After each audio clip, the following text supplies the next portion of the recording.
জি, আপনি এত রাতে ছাদে? নিচে গিয়েছিলাম, দেখলাম আপনি নাই, তাই ভাবলাম ছাদে এসে দেখি আপনি আছেন কিনা। আপনারে আমার সাথে কথা বলতে অন্য কেউ দেখে ফেললে তো বাজে কথা বলবে। কে দেখে ফেললো, কে আজে বাজে কথা বললো, এটা নিয়ে আমি চিন্তা করি না। আপনি খেয়েছেন? জি, খেয়েছি। কখন খেয়েছেন?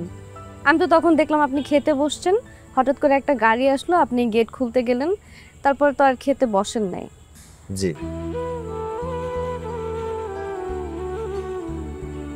আমি যদি অনেক দূরে চলে যাই, আপনি কি কষ্ট পাবেন?